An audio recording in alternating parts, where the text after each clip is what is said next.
back to Nano Nagle, so as far as how do you see her as an inspiration, or as you learn more about her, Well, I think what parts of her life did you I pick think up it on? was her dedication to the poor. Mm-hmm.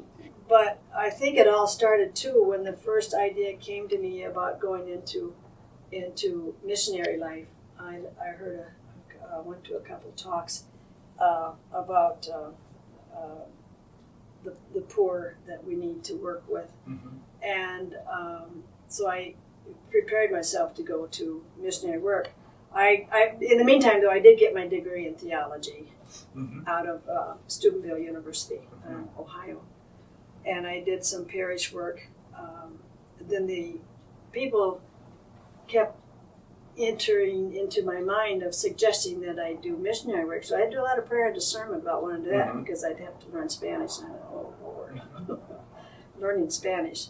But I did it, and I went, and those are the happiest, interesting years and the inspiration of working for those people and being with them and experiencing their poor and being able to kind of walk the lanes of Mexico Mm-hmm. in relationship to how she walked the lanes of Cork, Mm-hmm. you know, and of course we had a lot of mountains there where that we did in Mexico and Bolivia where I was. Mm-hmm.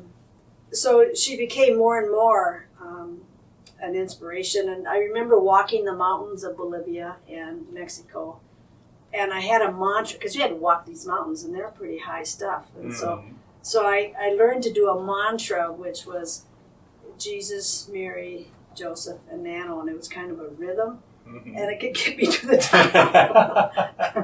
You have that high altitude, I'm sure. The rhythm and getting there and you not need to be, watch your breathing. and not be worn out, you know. Mm-hmm. So I mean, those hills are full of that mantra, and I still do it as I walk here, just in that rhythm. Mm-hmm. And so you can't help but be imbibed by her spirituality and her zeal to be with the poor and with the children.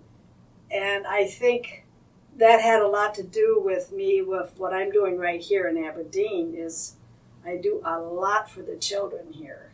Well, the parents, of course, Mm-hmm. but the Hispanic people that I work with here are really shortchanged in the sense of their poverty here.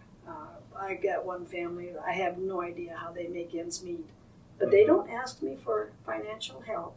They ask me for translating help, Mm-hmm. you know, that kind of thing. And just last week, I finished the week with the dental van that comes out of Pier, Mm-hmm. and they do low-income families for free dental. Mm-hmm. And I had 10 kids involved in that. Oh, wow.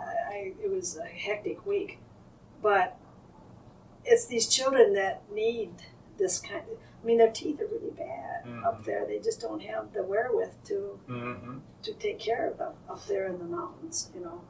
And so they really getting some good help here, and then to find the social services that are available for them to get what they need. Yeah, so a lot of your work is just trying to connect them with the resources. Right, with the resources here in Aberdeen. And so I know the doctors and the nurses and DSS and WIC office and schools. I translate in schools. Mm-hmm. And basically, again, it's the children. Because if they don't get to school, they're just not going to make it, you know. And the parents want them to go. Sometimes they don't hesitate having them skip school because it wasn't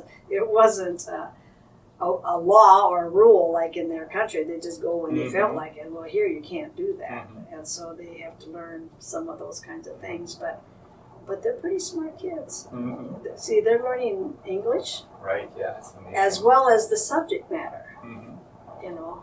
And so they have to work a little bit harder than those that speak English. But Right, they do fine. Whole different language. Yeah. So I talk to Nano a lot, every day practically.